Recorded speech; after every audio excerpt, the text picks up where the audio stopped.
അടുത്തത് sex of the baby. ഒരു കുഞ്ഞിൻ്റെ സെക്സ് ഡിറ്റർമിൻ ചെയ്യുന്നത് ഫെർട്ടിലൈസേഷൻ സമയത്താണ്. So sex of the baby determine during the time or at the time of fertilisation. Fertilisation നടക്കുന്ന സമയത്താണ് sperm ഓവത്തിൻ്റെ ഉള്ളിലോട്ട് എൻട്രി ചെയ്യണം. നമ്മൾ സോണ പെല്യൂസിഡ ലെയർ പെനിട്രേറ്റ് ചെയ്തിട്ട് സ്പേം ഉള്ളിലോട്ട് പെനിട്രേറ്റ് ചെയ്ത് കയറുന്നു എന്ന് പറഞ്ഞു. ആ സമയത്താണ് സ്പേമിൻ്റെ ഏത് ക്രോമസോമാണ് ഓവത്തിൻ്റെ ഉള്ളിലോട്ട് കയറി ഫെർട്ടിലൈസേഷൻ നടക്കുന്നതെന്ന് വെച്ചാൽ അതിനനുസരിച്ചിട്ടാണ് sex of the baby determine ചെയ്യുന്നത്. ഫീമെയിലിന് യാതൊരു തരത്തിലുള്ള റോളുമില്ല. സോ സെക്സ് ഡിറ്റർമിനേഷനിൽ റോള് കംപ്ലീറ്റ് കിടക്കുന്നത് മെയിലിനാണ്. So at the time of ഫെർട്ടിലൈസേഷനാണ് sex of the baby determine ചെയ്യുന്നത്. സോ നമ്മൾ ക്രോമസോം നമ്പർ നമുക്കറിയണം. ഹ്യൂമൻ്റെ ക്രോമസോം നമ്പർ 46 ക്രോമസോംസ് ആണ് ഹ്യൂമനിലെ ക്രോമസോം. ആ 46 ക്രോമസോമിൽ നമ്മൾ ഡിപ്ലോയിഡ് കണ്ടീഷനാണ് 46 എന്ന് പറയുന്നത്. അതിൽ ഔട്ട് ഓഫ് 2 ഈ 46-ൽ 2 സെക്സ് ക്രോമസോമാണ്. സോ 2 സെക്സ് ക്രോമസോമാണ്, ബാക്കി എന്താണ് നോർമൽ ക്രോമസോമാണ്.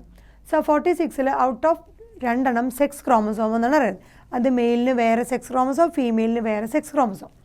സോ ഫീമെയിലിൽ കാണുന്ന സെക്സ് ക്രോമസോമാണ് XX, ഫീമെയിലിൻ്റെ സെക്സ് ക്രോമസോമാണ് XX. സോ നമ്മൾ പറഞ്ഞ 2. സോ 44 കഴിഞ്ഞിട്ട് 2 XX. സോ 46-ൽ 44 പ്ലസ് XX എന്ന് ഔട്ട് ഓഫ് 46 2. അതാണ് ഈ 2 പ്ലസ് റിമൈനിങ് ബാക്കി എത്രയാണ് 44. സോ ഫീമെയിൽ സെക്സ് ക്രോമസോമാണ് XX. അതാണ് നമ്മളിവിടെ മെൻഷൻ ചെയ്യുന്നത് 44 പ്ലസ് 2 സെക്സ് ക്രോമസോം. അതുപോലെ മെയിലിലും നമുക്ക് കാണാൻ പറ്റും ഇത് ഒരു പെയറാണ്, 1 പെയർ ഓഫ് സെക്സ് ക്രോമസോം. അതുപോലെ മെയിലിലും ഒരു പെയർ ഓഫ് സെക്സ് ക്രോമസോം. അപ്പോൾ മെയിലിൽ നോക്കുകയാണെങ്കിൽ മെയിലിലെ സെക്സ് ക്രോമസോം പറയുന്നത് XY ആണ്. ഫീമെയിലിൽ നമുക്ക് നോക്കുമ്പോൾ XX ആണ്, ഹ്യൂമൻ മെയിലിൽ നോക്കുമ്പോൾ XY ആണ്. അതേപോലെ 44 പ്ലസ് നമ്മൾ പറയുകയാണെങ്കിൽ അതിൻ്റെ സെക്സ് ക്രോമസോം ഏതാണ് X-ഉം Y-ഉം. XY ആയതുകൊണ്ട് X-ഉം Y-ഉം. ഫീമെയിലാണെങ്കിൽ X മാത്രം. അപ്പോൾ നമ്മൾ നോക്കുമ്പോൾ തന്നെ നമുക്ക് കാണാൻ പറ്റും ഫീമെയിലിലെ സെക്സ് ക്രോമസോം ഒരേപോലെയാണ്. മെയിലിൽ 2 ടൈപ്പ് സെക്സ് ക്രോമസോം ഉണ്ട്. അപ്പോൾ ഫീമെയിലിൽ ഒരു ടൈപ്പ് ഹാപ്ലോയിഡ് ഓവ അല്ലെങ്കിൽ ഫീമെയിൽ ഗാമെറ്റ് ഉള്ളത്. സോ ഫീമെയിലിൽ കാണുന്ന ഇതാണ് ഹാപ്ലോയിഡ് ഓവ അല്ലെങ്കിൽ ഫീമെയിൽ ഗാമെറ്റ്. സോ ഫീമെയിലിൽ ഒരു ടൈപ്പേ ഉള്ളൂ. എന്തായാലും അത് ഗാമെറ്റ് നമ്മൾ പറഞ്ഞ് ഹാപ്ലോയിഡ് എന്നാണ് പറയുന്നത്. അതുകൊണ്ടാണ് ഫീമെയിലിൽ ഒരു ടൈപ്പ് ഹാപ്ലോയിഡ് ഓവ അല്ലെങ്കിൽ ഫീമെയിൽ ഗാമെറ്റ് ഉള്ളൂ. ഒരു ടൈപ്പ് മാത്രമേ ഉള്ളത് കൊണ്ട് നമ്മളതിനെ ഹോമോ ഗാമെറ്റിക് പറയും.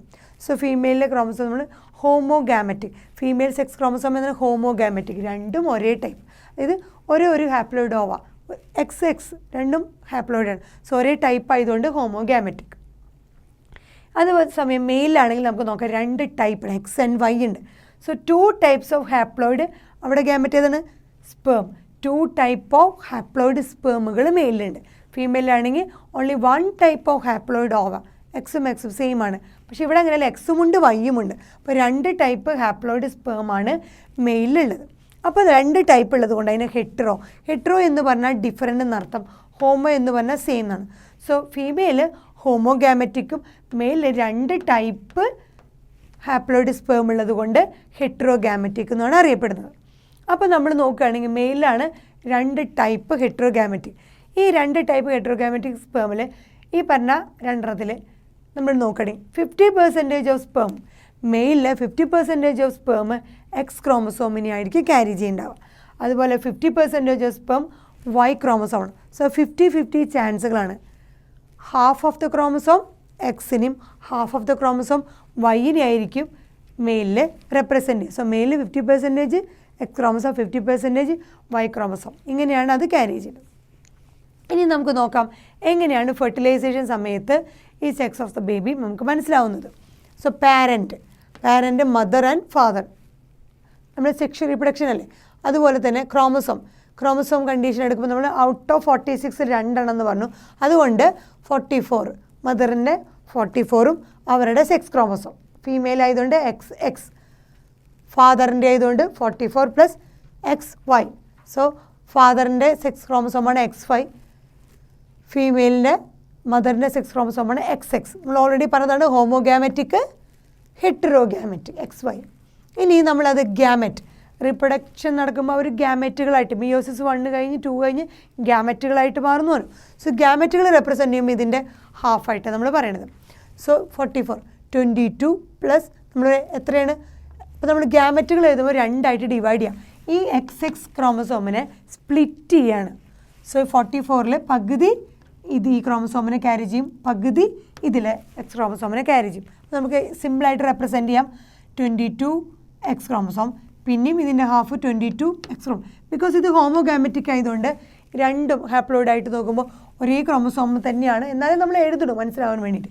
22X ക്രോമസോം, പിന്നെയും അതിൻ്റെ ഹാഫ് അടുത്ത ഹാഫ് 22X ക്രോം. അങ്ങനെ അത് ഹോമോഗാമറ്റിക് കണ്ടീഷൻ. ഗാമറ്റ് ഫോമിൽ നമ്മൾ ഇങ്ങനെയാണ് റെപ്രസെൻറ്റ് ചെയ്യുക. അതേസമയം മെയിലിൽ നോക്കുകയാണെങ്കിൽ 22 തന്നെ അതിൻ്റെ ഹാഫ്, പക്ഷേ പകുതി നമ്മൾ പറഞ്ഞു X ക്രോമസോമിനെയാണ് ക്യാരി ചെയ്യുക 50%, ബാക്കി പകുതി വൈനെയാണ് ക്യാരി ചെയ്യുക. So 22 plus X chromosome sperm, അതുപോലെ 22 plus Y chromosome sperm. So Y chromosome sperm X chromosome 50% എക്സിന് 50% വൈന്, ഹെറ്ററോ ഗാമറ്റിക് കണ്ടീഷൻ. സോ ഗാമറ്റുകൾ നമ്മൾ റെപ്രസെൻറ്റ് ചെയ്തു. ഇനി ഗാമറ്റുകൾ തമ്മിൽ ഫ്യൂസ് ചെയ്യണം. Male gamete female gamete fuse ചെയ്യുമ്പോഴാണല്ലോ ഫെർട്ടിലൈസേഷൻ നടക്കണേ. അപ്പോൾ ആ ഫെർട്ടിലൈസേഷൻ സമയത്താണ് ഒരു ബേബിയുടെ അല്ലെങ്കിൽ ഒരു കുട്ടിയുടെ സെക്സ് ഡിറ്റർമിൻ ചെയ്യാൻ പറ്റുന്നത്. അപ്പോൾ ഗാമറ്റുകൾ റെഡിയാണ്. ഇനി ഇവർ ഫ്യൂസ് ചെയ്യുമ്പോൾ എന്തൊക്കെ സാധ്യതകളാണ്, ഇതിൽ ഏത് ഗാമറ്റ് ഏതുമായിട്ട് വേണമെങ്കിലും ഫ്യൂസ് ചെയ്യാം, ഡിപ്പെൻഡ്സ്. സോ ഏത് ഗാമറ്റായിട്ട് ഫ്യൂസ് ചെയ്യുമ്പോൾ എന്തൊക്കെ സാധ്യതകളാണുള്ളത്. സോ മദറിൻ്റെ ഗാമറ്റുകൾ എന്താണ് 22 പ്ലസ് എക്സ് 22 പ്ലസ് എക്സ് ഹോമോഗാമറ്റിക്കാണ്, ഒരേപോലെയാണ്. ഫാദറിൻ്റെ 22X ക്രോമസോം 22Y ക്രോമസോം. ഇനി ഇവർ തമ്മിൽ ഫ്യൂസ് ചെയ്യാനുള്ള സാധ്യത, ഈ ഗാമറ്റ് 22 പ്ലസ് എക്സ് ഈ ഗാമറ്റ് മദറിൻ്റെ ഈ ഗാമറ്റ് ഫാദറിൻ്റെ ഈ ഗാമറ്റുമായിട്ട് ഫ്യൂസ് ചെയ്യാണ്. ഈ ഗാമറ്റുമായിട്ട് ഫ്യൂസ് ചെയ്യുമ്പോൾ നോക്കിയേ 22 പ്ലസ് 22 തിരിച്ച് 44 ആയി. ഈ X ക്രോമസോമും ഈ X ക്രോമസോമും X പ്ലസ് എക്സ്. അപ്പോൾ മദറിൻ്റെ ഈ ഗാമറ്റും ഫാദറിൻ്റെ ഈ ഗാമറ്റും നമ്മൾ ഫ്യൂസ് ചെയ്യുകയാണെങ്കിൽ ഇങ്ങനെയാണ് വരിക 44, ഈ എക്സും കൂടി ചേർന്നു XX നമ്മൾ എന്താ പറഞ്ഞത്, ഫീമെയിലാണ് എന്ന് പറഞ്ഞു, ഓൾറെഡി പറഞ്ഞു ഫീമെയിലിൻ്റെത് XS ആണ്. സോ ഇത് ഫീമെയിൽ ബേബി ആയിട്ട് മാറുന്നു. ഇനി അതിന് പകരം മദറിൻ്റെ ഈ ഗാമറ്റാണ് വരുന്നത് എന്നൊക്കെയാണ്. സോ 22 പ്ലസ് എക്സ് ഈ ഗാമറ്റുമായിട്ട് ഫ്യൂസ് ചെയ്യുകയാണെങ്കിൽ 22 പ്ലസ് എക്സും 22 പ്ലസ് എക്സും. അപ്പോൾ മദറിൻ്റെയും ഫാദറിൻ്റെയും ഗാമറ്റ്, സോ മദറിൻ്റെയും ഫാദറിൻ്റെയും നോക്കിയാൽ 44 ആയി. ഈ എക്സും ജോയിൻ ചെയ്താലും അപ്പോഴും ഫീമെയിൽ ബേബിയാണ്. സോ മദറിൻ്റെന്ന് ഏത് വന്നാലും എന്ത് വരാൻ, ഒരു ഗാമറ്റ് വരാൻ മാത്രമേ സാധ്യതയുള്ളൂ. ഇതാ X ക്രോമസോം എന്ന് പറഞ്ഞ ഗാമറ്റ് മാത്രമേ വരുള്ളൂ, ബിക്കോസ് അത് ഹോമോഗാമറ്റിക്കാണ്. അതേപോലെ തന്നെ ഇതേ മദറിൻ്റെ ഈ ഗാമറ്റ് ഫാദറിൻ്റെ ഈ ഗാമറ്റുമായിട്ടാണ് ഫ്യൂസ് ചെയ്യണമെങ്കിൽ നോക്കിയേ 22Xും 22Yയുമായിട്ട് ഫ്യൂസ് ചെയ്യുകയാണെങ്കിൽ നമുക്ക് മനസ്സിലാവും എന്താണ് സംഭവിക്കുക. ഈ 22 44 ഈ എക്സും വൈയും XY രണ്ട് ഗാമറ്റുകളുടെ ഫ്യൂഷൻ നടന്നു, അവിടെ മെയിൽ ബേബി ഉണ്ടായി. നമ്മൾ വീണ്ടും പറഞ്ഞു ഈ ഗാമറ്റുമാണ് ഫ്യൂസ് ചെയ്യുന്നത്, മദറിൻ്റെ ഈ ഗാമറ്റും ഫാദറിൻ്റെ ഈ ഗാമറ്റുമാണ് ഫ്യൂസ് ചെയ്യുന്നതെങ്കിൽ 22 പ്ലസ് 22 44 ഈ എക്സും കൂടി ചേർന്ന് XX. അപ്പോൾ അത് ഫീമെയിലായി മാറി. XY ആകുമ്പോൾ മെയിൽ, XX ആകുമ്പോൾ ഫീമെയിൽ. വീണ്ടും സാധ്യതകളുണ്ട്. ഇതിൻ്റെ ഈ ഗാമറ്റും മദറിൻ്റെ ഈ ഗാമറ്റും ഫാദറിൻ്റെ ഈ ഗാമറ്റുമാണ് ഫ്യൂസ് ചെയ്യുന്നതെങ്കിലോ 22 പ്ലസ് 22 44 ഈ എക്സും ഈ വൈയും XY മെയിൽ ബേബിയായിട്ട് മാറുന്നു. So female baby, male baby, female baby. അപ്പോൾ നമ്മൾ നോക്കുമ്പോൾ കാണുന്ന ചാൻസസ് എത്രയാണ്, 50% ഫീമെയിലാണ്. 1 2 50%. 4 നമ്മൾ 2 എന്താണ് ഫീമെയിലാണ്, ബാക്കി 2 മെയിലാണ്. സോ ചാൻസസ് ടു ബിക്കം ഒരു മെയിൽ ആവാനും ഫീമെയിൽ ആകാനുള്ള ചാൻസസുകൾ എത്രയാണ്, 50% ഫീമെയിൽ ആവാനും 50% മെയിൽ ആവാനുള്ള സാധ്യതയാണ്. സോ 50% മെയിൽ ആവാനും 50% ഫീമെയിലാണ്. സോ ഈക്വൽ ചാൻസ് ആണ് മെയിൽ ആവാനും ഫീമെയിൽ ആവാനും. സോ നമ്മൾ അതിന് പറയുന്നത് 1:1 റേഷ്യോ, ഈക്വൽ ചാൻസ് ആണ്. 50% ഫീമെയിൽ ആവാം, 50% മെയിൽ ആവാം. സോ 1:1 റേഷ്യോ ആണ് ഒരു ബേബിയുടെ സെക്സ് ഡിറ്റർമിൻ ചെയ്യാൻ ആ ചാൻസ്, മെയിൽ ആവാനും ഫീമെയിലുള്ള ചാൻസ്. ഇനി നമ്മൾ പറഞ്ഞു മദർ ഹോമോഗാമറ്റിക് ആണ്, ഫാദർ ഹെട്രോഗാമറ്റിക് ആണെന്ന് പറഞ്ഞു. അപ്പോൾ നമുക്ക് അപ്പം തന്നെ അറിയാം മദറിന് റോളൊന്നുമില്ല, ബിക്കോസ് ഒരു ഗാമറ്റ് മാത്രമേ മദറിൻ്റെ നിന്ന് വരുള്ളൂ. ഫാദറിൻ്റെയിലാണെങ്കിൽ 2 ഗാമറ്റുകളുണ്ട്. സോ ഫാദറിൻ്റെ നിന്ന് വരുന്ന ഗാമറ്റ് സ്പേം X ക്രോമസോം എന്നതാണോ Y ക്രോമസോമാണോ ആ ഗാമറ്റിനെ ഡിപ്പെൻഡ് ചെയ്തിരിക്കും വരുന്ന സൈഗോട്ടിൽ എങ്ങനെയായിരിക്കും ഡിറ്റർമിൻ ചെയ്യുന്നത്, മെയിലാണോ ഫീമെയിൽ. അതാണ് നമ്മളിവിടെ കണ്ടത്. ഏത് ഗാമറ്റുമായിട്ട് ഫ്യൂസ് ചെയ്തതനുസരിച്ചിട്ടാണ് ഫീമെയിലാണോ മെയിലാണോ എന്ന് വരുന്നത്. പക്ഷെ അവിടെ റോള് ഡിറ്റർമിൻ ചെയ്യുന്നത് ആര് മാത്രം? ഫീമെയിൽ ഹോമോഗാമറ്റിക് ആയതുകൊണ്ട് പിന്നെ അവിടെ ഓപ്ഷൻ കിടക്കുന്ന ആർക്ക് മാത്രമാണ്? മെയിലിനാണ് 2 ഗാമറ്റ് ഉള്ളത്. So presence of X or Y chromosome. ഈ എക്സ് ഓർ വൈ ക്രോമസോം ആരിൽ മാത്രമേ ഉള്ളൂ? ഫാദറിലുള്ളൂ. സോ ഫാദറിലുള്ള X or Y chromosome in the sperm. സ്പേമിലുള്ള എക്സ് അഥവാ വൈ ക്രോമസോം ആണ് ഡിറ്റർമിൻ ചെയ്യുന്നത് എന്തിനെ? Sex of the embryo. So എംബ്രിയോൻ്റെ സെക്സ് ഡിറ്റർമിൻ ചെയ്യുമ്പോൾ ഫെർട്ടിലൈസേഷൻ ഡിറ്റർമിൻ ചെയ്ത് ആരാണ്? സ്പേമിലുള്ള എക്സ് ക്രോമസോമോ വൈ ക്രോമസോം. എക്സ് ക്രോമസോം സ്പേമിൽ നിന്ന് വരികയാണെങ്കിൽ അതിൽ ഫീമെയിലായിട്ട് വരും. വൈ ക്രോമസോമാണ് മെയിലിൽ നിന്ന് വരണമെന്നുണ്ടെങ്കിൽ അത് മെയിലായിട്ട് മാറും. സോ ആഫ്റ്റർ ഫ്യൂഷൻ സ്പേമും നമ്മുടെ ഓവൻ തമ്മിൽ ഫ്യൂസ് ചെയ്യുകയാണെങ്കിൽ എന്ത് സംഭവിക്കും? സൈഗോട്ടിൽ 2 ചാൻസസുകളാണ്. നമ്മൾ പറഞ്ഞ 2 ചാൻസ് പറഞ്ഞില്ലേ, 50-50. 2 ചാൻസസിൽ സൈഗോട്ട് ക്യാരി ചെയ്യും. അതിൻ്റെ ക്രോമസോം എങ്ങനെ? ഐദർ XX ആവാം. സോ മെയിലിൽ നിന്ന് വരുന്നത് എക്സ് ആണെങ്കിൽ XX, ആ മെയിലിൽ നിന്ന് സ്പേം ക്യാരി ചെയ്യണത് വൈ ആണെന്നുണ്ടെങ്കിൽ XY. സോ സൈഗോട്ടിൻ്റെ ക്രോമസോം അല്ലെങ്കിൽ സെക്സ് എന്ന് പറയുന്നത് ഐദർ സൈഗോട്ട് XS ആവാം, ഐദർ സൈഗോട്ട് XY ആവാം. അതാണ് 50-50 ചാൻസ്. 50% XX ഫീമെയിൽ ആവാനും 50% XY മെയിൽ ആവാനുള്ള സാധ്യതയുണ്ട്. സൈഗോട്ട് മെയിലാണോ ഫീമെയിലാണോ തീരുമാനിക്കുന്നത്. ബിക്കോസ് ആരിൽ നിന്നാണ്? ഫാദറിന് മാത്രമേ ഓപ്ഷനുള്ളൂ. സോ സൈഗോട്ടിൽ XX ക്രോമസോം ആണെങ്കിൽ അതൊരു ഫീമെയിൽ അല്ലെങ്കിൽ ഗേളായിട്ട് മാറുന്നു. അല്ലെങ്കിൽ സൈഗോട്ട് XY ക്രോമസോം ആണെന്നുണ്ടെങ്കിൽ അത് മെയിൽ ബേബി ആയിട്ട് മാറുന്നു. സോ ഫാദറിൽ നിന്ന് വരുന്ന സ്പേം എക്സ് ക്രോമസോമാണ് ഓവത്തിനെ ഫെർട്ടിലൈസ് ചെയ്യണമെങ്കിൽ അതെന്തായിട്ട് മാറും? ഫീമെയിലായിട്ട് മാറും. സ്പേമിൽ നിന്ന് വരണ വൈ ക്രോമസോമാണ് ഓവത്തിനെ ഫെർട്ടിലൈസ് ചെയ്യുന്നുണ്ടെങ്കിൽ അതെന്തായിട്ട് മാറും? XY ആയിട്ട് മാറും. അപ്പോൾ എന്തായിട്ട് മാറും? മെയിലായിട്ട് മാറും. സോ ഫാദറിൽ നിന്ന് വരണ sex chromosome either X or Y.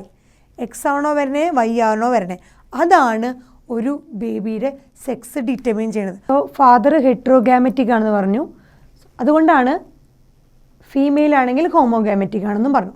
അതുകൊണ്ടാണ് ഫീമെയിലിന് അല്ലെങ്കിൽ മദറിന് ഒരു റോളുമില്ല ഒരു ബേബിയുടെ സെക്സ് ഡിറ്റർമിനേഷൻ സമയത്ത് എന്ന് പറഞ്ഞു. കാരണം ഫാദറിനേൽ മാത്രമേ 2 ടൈപ്സ് ഓഫ് ഗാമറ്റുകളുള്ളൂ. അതുകൊണ്ട് തന്നെ മദറിന് ഒരു റോളില്ല. എല്ലാ റോളും ആർക്കാണ് വരുന്നത്? സെക്സ് ഡിറ്റർമിനേഷനിൽ മെയിലാണ്.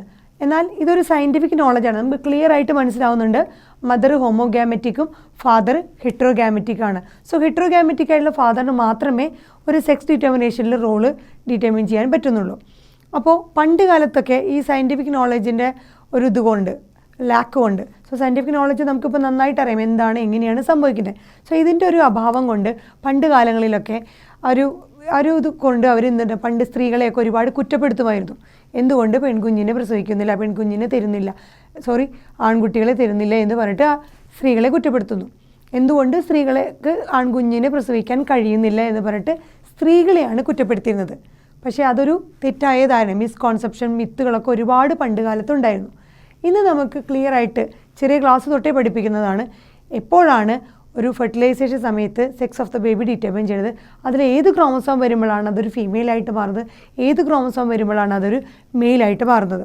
സോ ഫീമെയിലിന് ഒരു റോളുമില്ല എന്നുള്ളത് പണ്ട് കാലത്ത് അറിയില്ലായിരുന്നു. പിന്നീടാണ് അത് പഠിച്ച് സയൻറ്റിഫിക് നോളജിലൂടെയാണ് മനസ്സിലാക്കി കൊടുത്തു തുടങ്ങിയത്. ഫീമെയിലിന് റോളില്ല, പകരം മെയിലിന് മാത്രമേ മെയിൽ ചൈൽഡ് ആണെങ്കിലും ഫീമെയിൽ ചൈൽഡ് ആയാലോ എന്ന് ഡിറ്റർമിൻ ചെയ്യാനുള്ള എല്ലാ ഫാക്ടറുകളും ഇരിക്കുന്നത് മെയിലാണെന്നുള്ളത് പിന്നീടാണ് മനസ്സിലായത്. സോ ഇത് സയൻറ്റിഫിക് നോളജുകളിലൂടെ നമ്മുടെ ഒരുപാട് മിത്തുകളും മിസ്കോൺസെപ്ഷൻസും മാറ്റേണ്ടതായിട്ടുണ്ട്. അതിനുവേണ്ടിയാണ് നമ്മൾ സയൻസൊക്കെ പഠിക്കുന്നത് തന്നെ.